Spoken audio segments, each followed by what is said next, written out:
one last question, perhaps just a short one. Between all the movies that you have done, you know, Miracle, Stardust and all, which one have you had most creative control over, and which one came out most looking like you imagined? Oh, actually, the only movie so far that I can actually say I've really had creative control over, and that came out looking like I imagined, and that I was absolutely happy with, has not yet been screened. It's about 8.5 minutes long, and I directed it, and it's a silent movie. And I made it about 3 months ago in London, and it's called Statuesque, and it stars Bill Nye, wonderful English actor who you may remember as Slarty Bartfast in the Hitchhiker's Guide movie, or you may remember as having a face filled with wiggling squid as Davy Jones, thank you, in the Pirates of the Caribbean movie. Or you may remember from as a foul-mouthed rock star in Love Actually. And Bill Nye, and I found a incredibly talented but relatively unknown as an actress, performer named Amanda Palmer, who is an American rock star.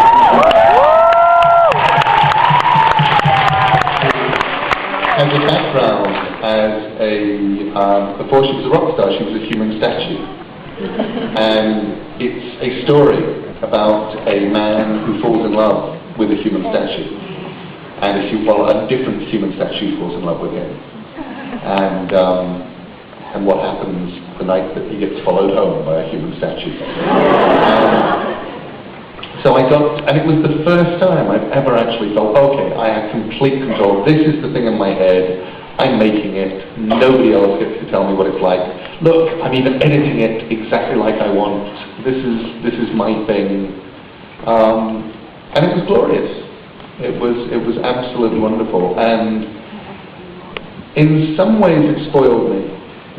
But in some ways it also confirmed me in my belief that really, if I'm making movies, there are two things I can do. I can either go, if I want a film with a graveyard book, I can either do what I did, which is say, I love Neil Jordan's work, I'd like Neil Jordan to do it. Not because his name is Neil, but obviously that was a factor. But because I loved his films, Company of Wolves, The Crying Game, there was something in them, and I thought this would be really good translated into that thing. So either you find somebody, or with Henry Selick, just give him Caroline, let him get on with it. Matthew Vaughn with Stardust.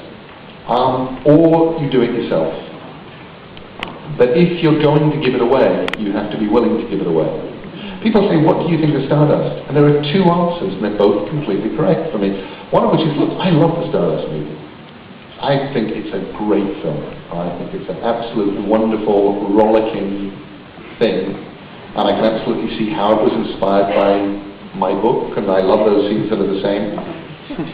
But I can also absolutely imagine 20 years from now, a different director reading my book and looking at the film and going, that was completely, I'm going to make a film and that's my Stardust, and making an absolutely different film. Not even saying necessarily a more faithful film, just this would be somebody else's Stardust.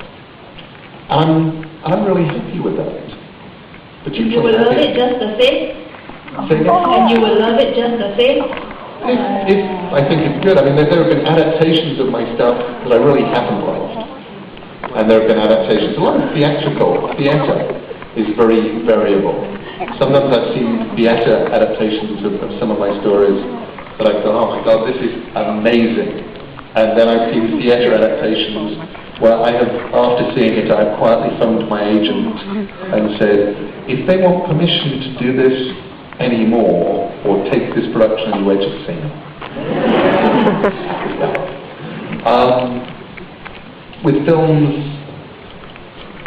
I can absolutely imagine a world with Beowulf, for example, where Roger Avery would say, okay, I'm going to go and make my own version of the original script that Neil and I wrote for Beowulf, and I'm going to make it low budget. It's going to feel like an old Terry Gilliam film, and it's going to be people covered in shit, and it's going to be a 16-year-old Beowulf like he was in our script, so you can really understand why he thinks all of these people are sexy and horny, and why he's absolutely out for power, and why he's getting drunk, and then really have an 80-year-old version of him at the end who regrets the things that the 16-year-old version of him did. And so, I will kill your monster.